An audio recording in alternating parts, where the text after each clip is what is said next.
Hello everyone, welcome to this channel. आज हम लोग नया लेक्चर स्टार्ट करने वाले हैं, दैट इज केमिकल बॉन्डिंग। ठीक है, तो केमिकल बॉन्डिंग में हम बेसिकली काफी टाइप की बॉन्डिंग्स के बारे में पढ़ते हैं और कैसे कैसे थ्योरीज डेवलप हुई और लास्ट में जाके एक सेटिस्फाइड लॉ बना जो आप लोग यूज करते हो, that is molecular orbital theory. ठीक है, तो शुरुआत किस तरह से हुई केमिकल बॉन्डिंग की वो आज हम सीखेंगे। इस लेक्चर में हम लोग कॉजल लुईस अप्रोच पढ़ेंगे और टाइप्स ऑफ केमिकल बॉन्डिंग में हम आयनिक बॉन्डिंग पढ़ेंगे और कोवेलेंट बॉन्डिंग का कुछ पार्ट पढ़ेंगे। टाइप्स ऑफ कोवेलेंट बॉन्डिंग हम लोग अगले लेक्चर में पढ़ेंगे। ठीक है, तो केमिकल बॉन्डिंग की शुरुआत इस तरह से हुई। मैं अगर आपको एक स्टोरी रिकॉल करूं कि आपका जो कॉजल थे, कॉजल लुईस अप्रोच है, तो कॉजल एक साइंटिस्ट थे जिन्होंने एक अप्रोच दी थी टुवर्ड्स केमिकल बॉन्ड्स। ठीक है, तो आप लोगों ने सुना होगा केमिकल बॉन्डिंग एक फ्रेंडशिप बॉन्ड की तरह होता है। ठीक है, आप फ्रेंडशिप बॉन्ड में आपको क्या दिखता है कि आप और आपका बेस्ट फ्रेंड या आपका कोई फ्रेंड जो है वो एक इस तरह की बॉन्डिंग में रहते हैं, शेयरिंग चलती है।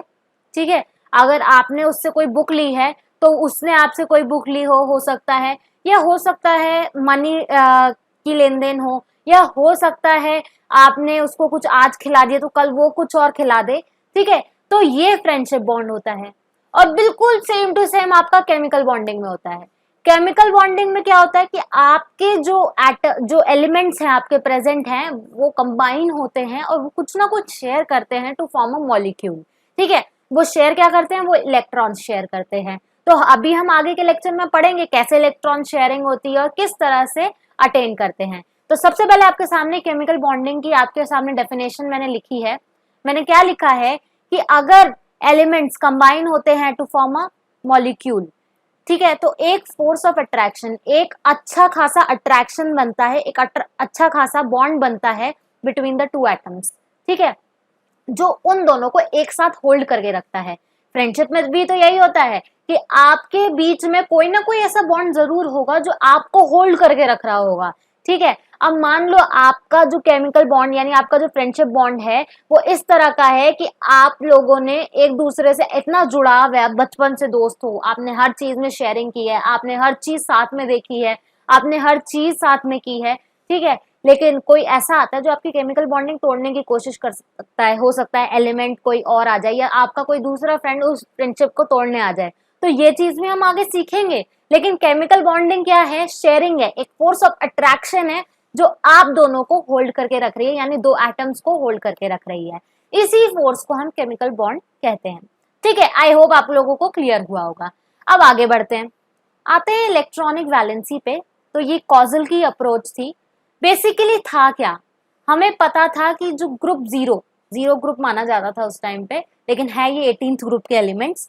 ठीक है, तो helium, neon, argon, krypton, xenon and radon, इनके एटॉमिक नंबर मैं इनके साथ लिख रही हूं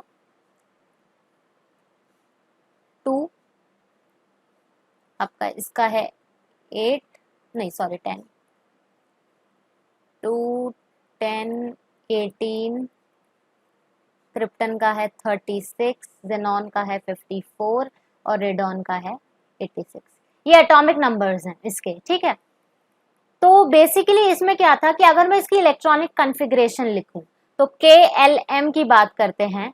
हम लोगों ने 10th क्लास में ये चीज पढ़ रखी है कि आपका अगर ऑर्बिट होता है तो ऑर्बिट के अराउंड पे इलेक्ट्रॉन्स घूमते हैं। ठीक है, और ऑर्बिट के इलेक्ट्रॉन्स जो घूमते हैं वो सबसे पहला ऑर्बिट होता है K ऑर्बिट, जिसमें आपके सिर्फ 2 इलेक्ट्रॉन आ सकते हैं। दूसरा ऑर्बिट होता है आपका L ऑर्बिट, जिसमें आपके 8 इलेक्ट्रॉन्स आ सकते हैं,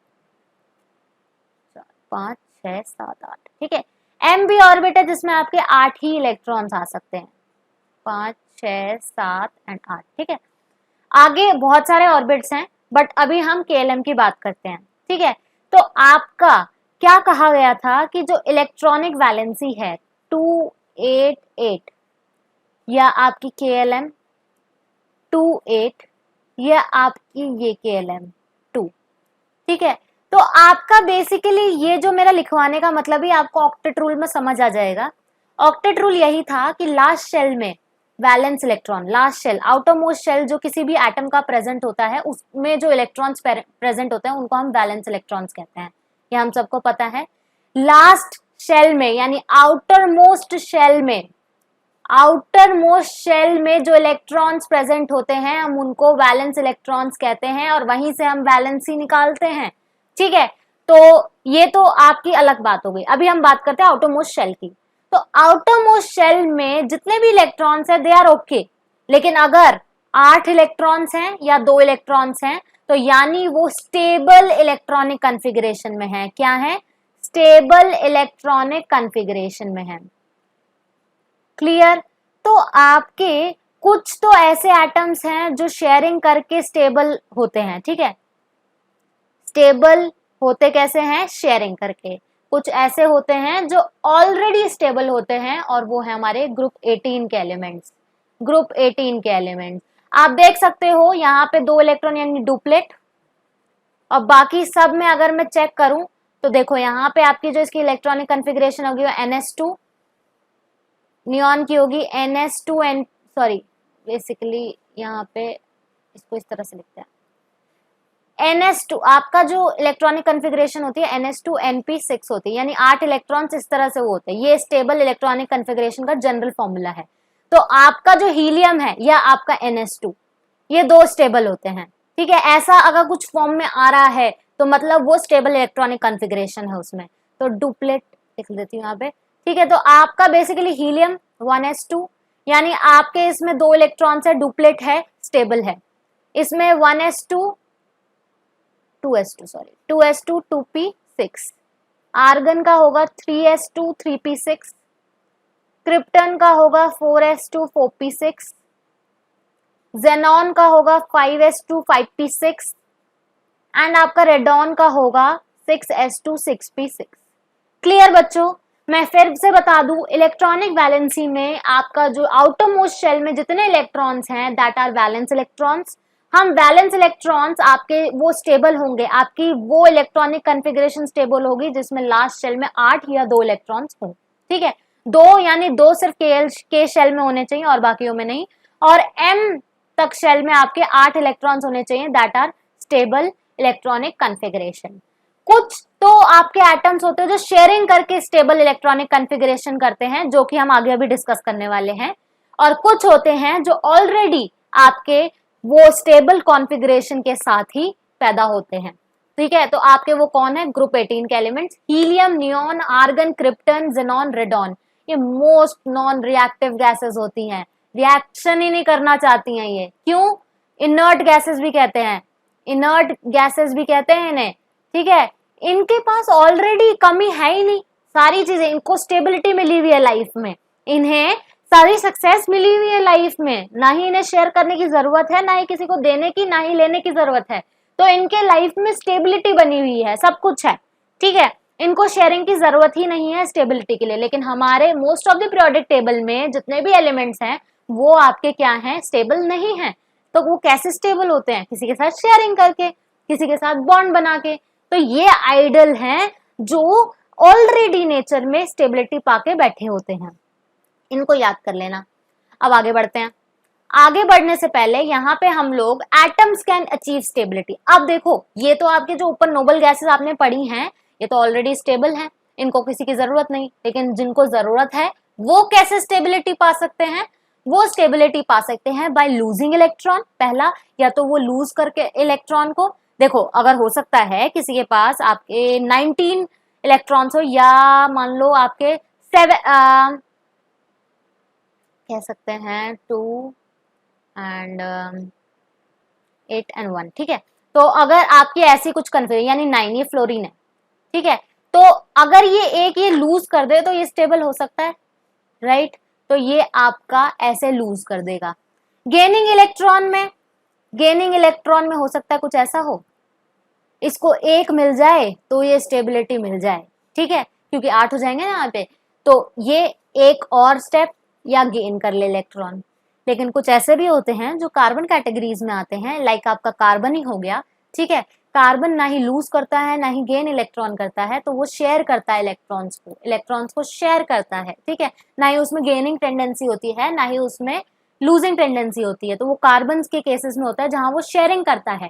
ठीक है, तो एटम स्टेबिलिटी कैसे पा सकते हैं? इधर वो एक इलेक्ट्रॉन लूज कर दे या 2 इलेक्ट्रॉन लूज कर दे या 3 इलेक्ट्रॉन लूज कर दे, सो दैट वो स्टेबिलिटी पा सके, 8 लास्ट आउटरमोस्ट शेल में 8 इलेक्ट्रॉन आ जाए या आपके केस शेल में 2 इलेक्ट्रॉन्स आ जाए, ठीक है। तो वो स्टेबिलिटी पाने के लिए कुछ भी करेगा, या तो लूज करेगा या गेन करेगा या शेयरिंग करेगा, ठीक है। तो वो तो सारे आपके केमिकल बॉन्ड्स में आ गए, ठीक है। तो आई होप आपको समझ आया होगा। ये लूजिंग गेनिंग शेयरिंग अभी सब समझ आएगा जब हम आयनिक कोवेलेंट बॉन्डिंग वगैरह और कोऑर्डिनेट बॉन्डिंग वगैरह पढ़ेंगे, सब समझ आएगा, सब क्लियर होगा। आई होप अभी तक आपको सब कुछ क्लियर हो रहा होगा, आई होप आपको सब कुछ समझ आ रहा होगा, ठीक है। तो अब हम लोग आगे बढ़ते हैं, ठीक। अब आते हैं लुईस सिंबल्स पे, ठीक है। तो लुईस थे हमारे जिन्होंने सबसे पहले कंसेप्ट निकाला था। उन्होंने बोला कि आपका जो एटम है उसके सराउंड में इलेक्ट्रॉन्स से हम सिंबल्स को रिप्रेजेंट करते हैं, और जो आपके सराउंड में आप इलेक्ट्रॉन्स लोगे वो उसके सारे इलेक्ट्रॉन्स नहीं, वो उसके वैलेंस इलेक्ट्रॉन्स को रिप्रेजेंट करोगे। फॉर एग्जाम्पल जैसे कि आपका लिथियम हो गया, लिथियम के पास इलेक्ट्रॉन्स कितने होते हैं? Atomic number of lithium is 3, right. अब 3 इलेक्ट्रॉनिक कॉन्फ़िगरेशन है, 3 सॉरी एटॉमिक नंबर है, इसकी इलेक्ट्रॉनिक कॉन्फ़िगरेशन हो सकती है KLM की बात करते हैं। चलो अभी आप KLM में लो, आप NH2NP6 वाले पे मत जाओ, ठीक है। तो जितने एलिमेंट्स हम ले सकते हैं KLM में उतना ले लेते हैं, तो ये 2 और 1। तो आपका इसके आउटर मोस्ट शेल में कितना इलेक्ट्रॉन है? 1। तो ये आपका जो रिप्रेजेंट करूंगी मैं वो कुछ इस तरह से करूंगी, पहले मैं लेट मी रब दिस, इसको मैं करूंगी रिप्रेजेंट कुछ इस तरह से, ठीक है। तो ये आपका लुईस सिंबल है। लिथियम के पास वैलेंस शेल में जितने इलेक्ट्रॉन्स हैं वो मैंने इस तरह से रिप्रेजेंट कर दिया एक डॉट से। अभी खत्म नहीं हुआ सब, ठीक है। तो अब अगर हम सोडियम की बात करते हैं तो सोडियम की इलेक्ट्रॉनिक कॉन्फ़िगरेशन क्या होती है? सॉरी एटॉमिक नंबर की बात करते हैं, 3 और 4, 4 होता होगा। तो KLM अगर मैं निकालूंगी इसका KLM निकालूंगी तो आपका कुछ इस तरह का आ जाएगा। तो आउटर मोस्ट शेल में कितने इलेक्ट्रॉन्स हैं? 2, ट्रू। तो आपका सोडियम कितना हो जाएगा? यहाँ पे आपका इसका फॉर्मूला कुछ इस तरह से दिखेगा। अब अगर मैग्नीशियम ले लेते हैं, ठीक है, मैग्नीशियम मानते हैं, मैग्नीशियम का एटॉमिक नंबर होता है 12, ठीक है। आपको एटॉमिक नंबर कैसे याद होंगे? आप इधर 20 या 30 तक याद कर सकते हो, आपकी मर्जी है, आपको जैसे याद करना है, ठीक है। तो मैं अगर आपको दिखाऊं, मैं आपको पहले इलेक्ट्रॉनिक कॉन्फ़िगरेशन निकालने से पहले या आपका इसमें पुट करने से पहले मैं आपको बता देती हूँ। Helium contains 2, hydrogen 1, atomic number बता रही हूँ, ठीक है बच्चों, 3। ओके, मैंने सोडियम को थोड़ा गलत बनाया है, मैं इसको चेंज कर दूंगी अभी।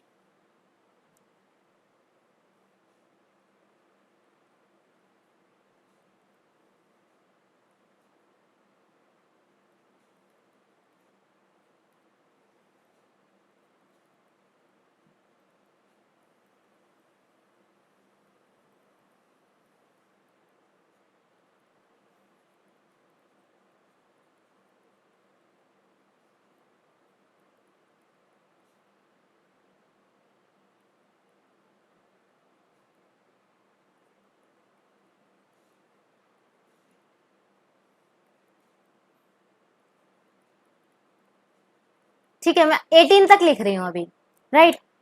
या आपका 19 और 20 भी लिख देते हैं। 20 तक मैंने ये सारे एटॉमिक नंबर आपके सामने लिख दिए हैं, और मैंने जो सोडियम का है वो थोड़ा गलत बनाया है, ठीक है। तो सोडियम का सही कर देते हैं। सोडियम का सही कैसे करेंगे? आपका जो सोडियम का एटॉमिक नंबर है वो 11 है, तो 281, इसको हम रिप्रेजेंट करेंगे सिर्फ एक ही डॉट से, ट्रू।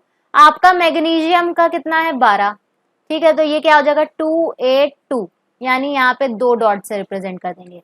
बच्चों KLM शेल भरना आना चाहिए। K में सिर्फ 2 ही एडजस्ट हो सकते हैं, L में 8 एडजस्ट हो सकते हैं, और M में भी 8 एडजस्ट हो सकते हैं, ठीक है। तो जितने आपके एडजस्ट हो रहे हैं आप उस हिसाब से इन लोगों को एडजस्ट जरूर करना KLM शेल में, और इस तरह से आपको लुईस सिंबल बनाने हैं। फॉर एग्जाम्पल अगर मैं कैल्शियम का ले लूं तो कैल्शियम का मेरा क्या हो जाएगा? 288 N, तो ये हो गया आपके 10, 18, 19, 20, तो ये आपका 2 से रिप्रेजेंट हो जाएगा, ट्रू। तो आपको यहाँ पे KLM शेल होते हैं और N में आपके 18 आ जाते हैं, ठीक है। तो आप N में 18 ऑक्यूपाई कर सकते हो इलेक्ट्रॉन्स, ठीक है। तो यहाँ पे आपका 20वें पे 2 चला गया है, इसलिए मैंने आपको बता भी दिया। तो आपको लोएस्ट सिंबल बनाना आना चाहिए। किस बेसिस पे बनाओगे? आपको पता होनी चाहिए एटॉमिक नंबर, आपको पता होना चाहिए कैसे उसका मैं इलेक्ट्रॉनिक कॉन्फ़िगरेशन लिखूंगा। ये सारा 10th का कॉन्सेप्ट है, सारा 10th का कॉन्सेप्ट है। कोई भी कुछ हैवी बात नहीं कही है मैंने। के शेल में सिर्फ 2 इलेक्ट्रॉन्स आ सकते हैं, एल में 8 आ सकते हैं, एम में 8 आ सकते हैं और एन में भी 18 आ सकते हैं, ठीक है। आपको उसके लिए क्या होना चाहिए? पता होना चाहिए आपको एटॉमिक नंबर। देखो यहाँ पे सोडियम का मुझे याद ही नहीं था, तो शायद यहाँ पे तभी मेरे से गलती हुई। अब मैंने जब उसको लिखा तो मेरे को याद आया कि हाँ मैंने कुछ गलती की है। तो आपको एटॉमिक नंबर बहुत अच्छे से याद होनी चाहिए, तभी आप इस क्वेश्चन को कर पाओगे या आप इनके सिंबल्स लिख पाओगे। तो लुइस ने यही काम किया, उसने बोला आप एलिमेंट्स को सिंबलाइज करते हैं, एलिमेंट्स को सिंबल की फॉर्म में लिखते हैं, लेकिन लिखेंगे कैसे? उसके अराउंड इलेक्ट्रॉन्स दिखाएंगे। और इलेक्ट्रॉन्स कहाँ के दिखाएंगे? जो आउटर मोस्ट शेल में होंगे, जो उसके वैलेंस इलेक्ट्रॉन होंगे। तो ये था लुइस सिंबल का अप्रोच। अब आते हैं ऑक्टेट रूल पे, ठीक है। ऑक्टेट रूल क्या कहता है? The atoms have tendency to complete their shell and attain a stable electronic configuration of the nearest noble gas by entering into a chemical composition with other atom which involve loss or gain or mutual sharing of electrons। क्या कहना चाह रहा है वो बोल रहा है कि ऑक्टेट रूल ये स्पेसिफाई करता है कि एक एटम को आपको इलेक्ट्रॉनिक कॉन्फ़िगरेशन स्टेबल देनी पड़ती है, ठीक है। और उसको जो नियरेस्ट, उसके नियरेस्ट जो आपका नोबल गैस है उसकी इलेक्ट्रॉनिक कॉन्फ़िगरेशन मिलती है, ठीक है। वो क्या करता है? वो लूज करेगा इलेक्ट्रॉन या गेन करेगा या म्यूचुअल शेयरिंग करेगा। मैंने आपको समझाया। फॉर एग्जाम्पल अगर मैं ले लूं यहाँ पे सोडियम और क्लोरीन का एग्जाम्पल, सोडियम और क्लोरीन का एग्जाम्पल, ट्रू। अगर मैं सोडियम और क्लोरीन का एग्जाम्पल ले रही हूँ यहाँ पे, तो सोडियम के पास कितने हैं? 281, यानी आउटर मोस्ट में 1 इलेक्ट्रॉन है। ऐसे ही क्लोरीन के पास कितने हैं? 287, यानी 17 इलेक्ट्रॉनिक नंबर है, सॉरी एटॉमिक नंबर है। तो यहाँ पे 7 है, यहाँ पे 1 है। इसको एक लूज करने में ही फायदा है, तभी इसको इलेक्ट्रॉनिक कॉन्फ़िगरेशन इसकी वो हो जाएगी, स्टेबल हो जाएगी। और इसको 7 तो लूज नहीं कर सकता, 7 बहुत हैवी चीज हो जाएगी। तो एक इसको अगर मिल जाए तो इसकी पूर्ति हो जाएगी, ये अमीर बन जाएगा, ठीक है। ये एक लूज करके अमीर बन सकता है, ये एक गेन करके अमीर बन सकता है। तो ये दोनों शेयरिंग करके ये अपना एक इलेक्ट्रॉन क्लोरीन को दे देगा, और जो आपका क्लोरीन है वो उसको लूज करने में हेल्प कर रहा है, सोडियम को बेसिकली लूज करने में हेल्प कर रहा है। तो जब क्लोरीन एक सोडियम से ले लेगा तो ये एक NaCl कंपाउंड बना लेते हैं, बनाते हैं बच्चों। हमने कितनी इक्वेशंस में पढ़ा है NaCl NaCl NaCl कैसे बनता है? Na अपना एक इलेक्ट्रॉन क्लोरीन को दे देता है, क्योंकि क्लोरीन में एक इलेक्ट्रॉन की कमी है। तो जब वो अपनी एक इलेक्ट्रॉन को उसको दे देता है तो अपना भी स्टेबल हो जाता है और क्लोरीन को भी स्टेबल कर देता है, दोनों स्टेबल हो जाते हैं। इससे इनका ऑक्टेट कंप्लीट हो जाता है। ऑक्टेट यानी 8 इलेक्ट्रॉन्स कंप्लीट हो जाते हैं। तो ऑक्टेट कंप्लीट होने की वजह से ये ऑक्टेट रूल स्पेसिफाई किया गया, ठीक है। आई होप आपको क्लियर हुआ होगा ऑक्टेट रूल क्या था और कैसे होता है, ठीक। नेक्स्ट आते हैं हम टाइप्स ऑफ केमिकल बॉन्ड। इस पे आने से पहले मैं आप लोगों को कहना चाहूंगी, प्लीज लाइक शेयर सब्सक्राइब जरूर करें इस चैनल को। मेरा अगर पढ़ाने का तरीका आपको अच्छा लग रहा है और टीचर्स भी इस चैनल पे मौजूद हैं, अगर उनको आपको पढ़ाने का तरीका अच्छा लगता है तो प्लीज लाइक शेयर और सब्सक्राइब जरूर करें। आपको आई बटन पे मेरा चैनल भी मिल जाएगा, दैट इज रसायन विज्ञान कोचिंग। आप उस पे जाके भी लाइक शेयर और सब्सक्राइब का बटन दबा सकते हैं और आप साथ के साथ मुझसे डिमांड कर सकते हैं कुछ ऐसे लेक्चर्स की जो आप समझना चाहते हो इन डिटेल, राइट। और या आपका कोई फ्रेंड है जो 11th 12th या 9th 10th में प्रेजेंट है, आप उसको मेरा चैनल रिकमेंड कर सकते हो और उनसे जाके विजिट करने को बोल सकते हो। और साथ ही साथ जो मैंने आपको मैसेज दिया कि on demand lectures I will provide to you, ठीक है। तो अगर आप ये कोशिश करोगे तो थैंक यू सो मच, और प्लीज बने रहिए इस चैनल पे, थैंक यू। अब आते हैं आगे हम टाइप्स ऑफ केमिकल बॉन्ड्स पे। टाइप्स ऑफ केमिकल बॉन्ड्स हैं आपके 3 टाइप के होते हैं, आयनिक, कोवेलेंट एंड कोऑर्डिनेट, ठीक है। मैं आज आपको आयनिक पूरा समझाने वाली हूँ, कोवेलेंट आधा समझाऊंगी, जिसमें आपका टाइप्स ऑफ कोवेलेंट बॉन्ड नहीं समझाने वाली हूँ। मैं आज आपको बताऊंगी कोवेलेंट बॉन्ड्स क्या होता है, ठीक है। तो हम बढ़ते हैं आयनिक बॉन्ड्स पे।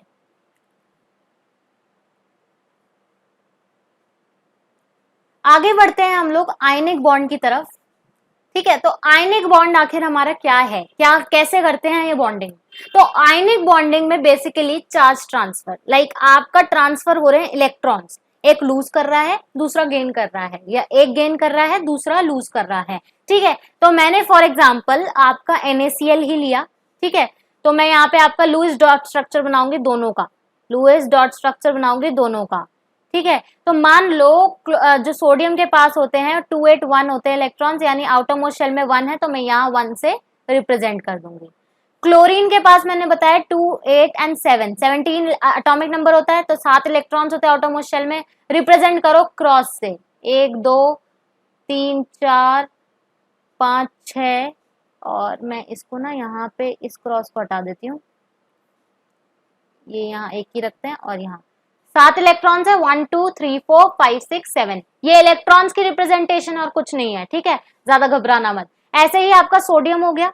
अब क्या है, मैंने आपको बताया शेयरिंग होगी टू फॉर्म NaCl।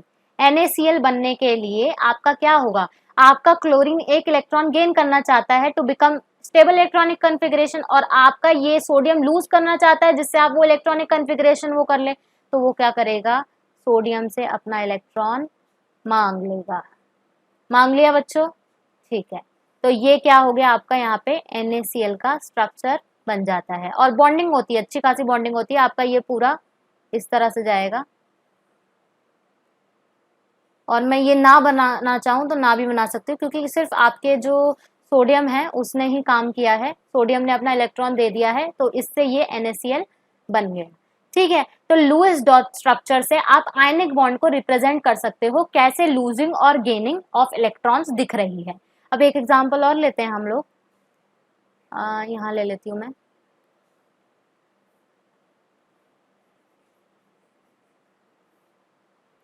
आपका अगर मैं MgCl2 ले लूं, एग्जाम्पल MgCl2 ले लूं, ठीक है, तो यहाँ पे क्लोरीन के 2 एटम्स प्रेजेंट है, मैग्नीशियम का एक, तो मैग्नीशियम एक ही रखो। ठीक है, और क्लोरीन के 2 आप यहाँ पे रख सकते हो। ठीक है, कोई दिक्कत वाली बात नहीं है। अब दोनों जितने भी आपके पास यहाँ पे एटम्स प्रेजेंट है, सबकी जो इलेक्ट्रॉनिक कन्फिग्रेशन है उसके हिसाब से वैलेंस इलेक्ट्रॉन्स भर दो। मैग्नीशियम में आउटर मोस्ट शेल में 2 इलेक्ट्रॉन्स होते हैं। ठीक है, ट्रू, और यहाँ पे आपके क्लोरीन के 7 होते हैं, तो मैं 7 वैसे ही रिप्रेजेंट करूंगी जैसे रिप्रेजेंट होते हैं। ठीक है, जैसे यहाँ मैंने रिप्रेजेंट NaCl के स्ट्रक्चर में रिप्रेजेंट किए वैसे ही कर दूंगी। ठीक है, तो यहाँ पे 7 कर दिए। अब मुझे पता है दोनों क्लोरीन्स को एक एक इलेक्ट्रॉन की जरूरत है, और मैग्नीशियम अपने दोनों इलेक्ट्रॉन्स निकालना चाहता है। मैग्नीशियम के पास 282 होता है, ये अपने दोनों इलेक्ट्रॉन्स निकाल लेगा या 6 इलेक्ट्रॉन्स गेन करना चाहेगा। 8 बनाने के लिए उसको 6 इलेक्ट्रॉन का गेन करना पड़ेगा, बड़ी भारी भरकम चीज है भैया। 2 इलेक्ट्रॉन लूज करना उसके लिए आसान है, तो ये दोनों इलेक्ट्रॉन्स मैग्नीशियम अपने देना चाहेगा, तो वो क्या करेगा, वो ये करेगा, वो आपका एक इलेक्ट्रॉन इस वाले क्लोरीन को दे देगा कि भैया तू ले जा, मुझे नहीं चाहिए, और ये वाला मैग्नीशियम का ये वाला इलेक्ट्रॉन इस वाले क्लोरीन को अपना इलेक्ट्रॉन दे दे कि तू भी ले जा, मेरे को स्टेबल इलेक्ट्रॉनिक कन्फिग्रेशन मिल रही है, मुझे कोई दिक्कत वाली बात नहीं है। मैग्नीशियम ने अपने 2 इलेक्ट्रॉन लूज कर दिया, और क्लोरीन ने एक एक इलेक्ट्रॉन मैग्नीशियम से लेके अपने आप को क्या कर लिया, 288 सेटिस्फाई कर लिया, यानी दोनों ही अमीर हो गए। क्लोरीन के दोनों एटम ही अमीर हो गए, और मैग्नीशियम भी अपनी तरफ से अमीर हो गया। ठीक है, तो ये 2 एग्जाम्पल थे आयनिक के, जिसमें पूरा ट्रांसफर होता है इलेक्ट्रॉन का, इधर लूज करता है इधर गेन करता है। माइंड इट, यहाँ पे शेयरिंग नहीं होती है, शेयरिंग ऑफ इलेक्ट्रॉन्स नहीं है, वो सिर्फ कार्बन के केस में और वो सिर्फ कोवेलेंट बॉन्डिंग में होती है। यहाँ सिर्फ क्या होता है, आपका इलेक्ट्रॉन इधर लूज होता है इधर गेन होता है। ट्रू दैट, ये था आयनिक बॉन्डिंग। ठीक है, तो आयनिक आपको अच्छे से समझ आया होगा, तो अब हम आगे कोवेलेंट बॉन्डिंग पे भी बढ़ जाते हैं। कोवेलेंट बॉन्ड पे आते हैं। कोवेलेंट बॉन्ड क्या है बच्चों, म्यूचुअल शेयरिंग ऑफ इलेक्ट्रॉन्स, यानी शेयरिंग हुई है बट म्यूचुअल हुई है, मतलब जितना तू देगा उतना ही मैं दूंगा। आयनिक बड़ा अच्छा था कि कोई बात नहीं, तू मुझसे ज्यादा ले ले मेरे को कम दे दे, ठीक है, या तू मुझसे ले ले तू मुझे कुछ मत दे, मेरे को मैं सेटिस्फाइड हूँ। तो आयनिक अच्छा था, मेरे हिसाब से आयनिक अच्छा था। ठीक है, इन टर्म्स ऑफ लाइफ आयनिक अच्छा था। लेकिन कोवेलेंट बॉन्ड क्या बोलता है, लेकिन ये अपने हिसाब में अच्छा है, इसने बोला जैसा तू करेगा वैसा ही तू भरेगा। ठीक है, यानी जितना तू देगा उतना ही मैं तेरे को दूंगा। ट्रू। अब मैं अगर इसका एग्जाम्पल लूं, फॉर एग्जाम्पल हाइड्रोजन H2, आपने देखा होगा H हमेशा अकेले एग्जिस्ट नहीं कर पाता। मैंने ये आपको एक लेक्चर में बताया भी है, और अगर नहीं बताया तो आप मेरे चैनल पे जाके देख सकते हो, कोई दिक्कत वाली बात नहीं है। तो अगर मैं हाइड्रोजन की बात करूं, तो हाइड्रोजन के आउटर मोस्ट शेल में एक इलेक्ट्रॉन होता है, और इस वाले हाइड्रोजन के भी एक ही होगा, ठीक है। तो मैंने KLM में आपको बताया कि इधर डुप्लेट 2 इलेक्ट्रॉन पूरे हो जाएं या आपका 8 इलेक्ट्रॉन आउटरमोस्ट शेल में हो जाएं, ठीक है। तो वो अच्छी इलेक्ट्रॉनिक कॉन्फ़िगरेशन मानते हैं। तो हाइड्रोजन के केस में 2 भी हो जाए बहुत है, क्योंकि उसको 1 इलेक्ट्रॉन की जरूरत है 2 बनाने के लिए। तो ये लोग म्यूचुअल शेयरिंग किस तरह से करते हैं, ये वाला हाइड्रोजन इससे इलेक्ट्रॉन की शेयरिंग करेगा और ये वाला इससे शेयरिंग करेगा, तो दोनों के पास 2-2 हो गए, दोनों ही अमीर हो गए। बट कैसे हुए, शेयरिंग से हुए। इनमें से एक भी जना अपना इलेक्ट्रॉन खींच के चला जाता है तो दूसरा अकेला पड़ जाएगा और हाईली रिएक्टिव हो जाएगा, किसी ना किसी के साथ रिएक्ट करना चाहेगा। तो यहाँ पे म्यूचुअल शेयरिंग हो रही है, जितना तू लेगा उतना ही दूंगा, ठीक है। तो अब अगर मैं आपका क्लोरीन की बात कर लूं यहाँ पे, तो Cl2 की बात करूं तो क्लोरीन के पास देखते हैं हम 7 इलेक्ट्रॉन्स होते हैं, ट्रू। यहाँ पे देखते हैं 1 2 3 4 5 6 और ये 7, ऐसे ही यहाँ पे 1 2 3 4 5 6 7, ठीक है। तो अब क्लोरीन के पास दोनों के पास 287 है। ये दोनों ही 1 इलेक्ट्रॉन चाहते हैं, इन दोनों को 1 इलेक्ट्रॉन चाहिए और उसके सामने क्लोरीन है, उसके सामने सोडियम है ही नहीं कि वो क्या कर ले, आयनिक बॉन्ड बना ले। तो यहाँ क्या हो जाएगा, कोवेलेंट बॉन्डिंग हो जाएगी, ठीक है। तो क्लोरीन क्या करेगा, ले भाई तू मेरा ले ले 1 इलेक्ट्रॉन और तू अपना भी शेयर कर, तू अपना भी शेयर कर, जिससे मैं भी बॉन्डिंग कर सकूं, ठीक है। तो ये आपका क्लोरीन जो मॉलिक्यूल बना है इक्वल शेयरिंग से बना है, उसने 1 इलेक्ट्रॉन दिया तो दूसरे ने भी 1 इलेक्ट्रॉन दिया, इक्वल शेयरिंग हुई है यहाँ पे, ठीक है। तो दोनों एग्जाम्पल समझ आए बच्चों, आई होप बहुत अच्छे से समझ आए होंगे, ठीक है। अब आते हैं हम general properties of covalent bonds पे, कि जनरल प्रॉपर्टीज क्या होती हैं कोवेलेंट बॉन्ड्स की।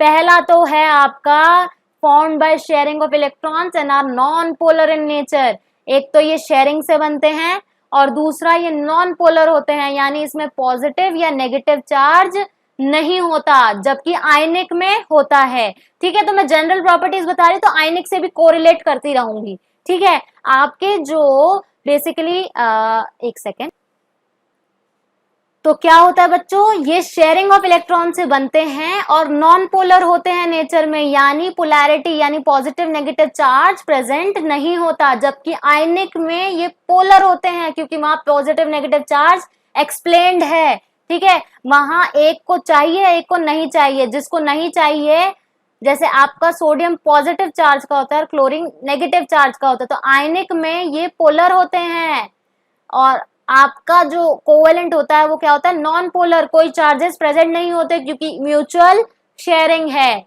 दूसरा जनरल प्रॉपर्टी है आपके कोवेलेंट बॉन्ड्स गैस, लिक्विड और सॉफ्ट सॉलिड में एग्जिस्ट कर सकते हैं, कोई दिक्कत वाली बात नहीं है।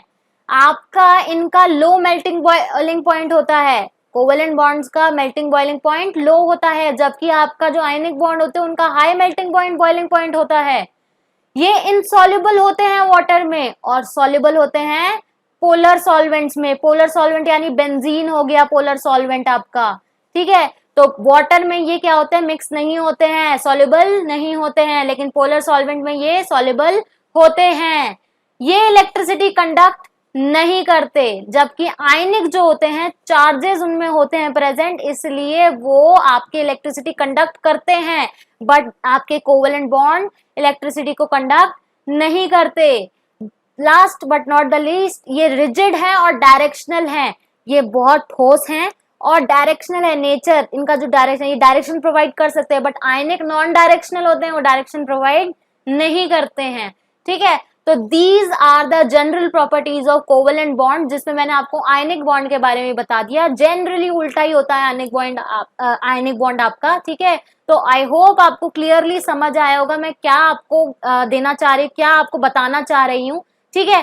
तो बेसिकली आपने आज इतनी नॉलेज गेन कर ली कि आयनिक बॉन्ड क्या होते हैं, कोवेलेंट बॉन्ड क्या होते हैं, आपने साथ के साथ पढ़ लिया ऑक्टेट रूल क्या है, कोजन-लुइस अप्रोच क्या है। तो आगे अभी लेक्चर बहुत बाकी हैं। केमिकल बॉन्डिंग चैप्टर बहुत बहुत इंटरेस्टिंग चैप्टर है और मेरा फेवरेट है, तो मैं आपको जितने इंटरेस्ट से पढ़ा सकती हूँ मैं उतने इंटरेस्ट से आपको पढ़ाऊंगी। और आज के लिए thank you so much, please like share subscribe जरूर करें, थैंक यू।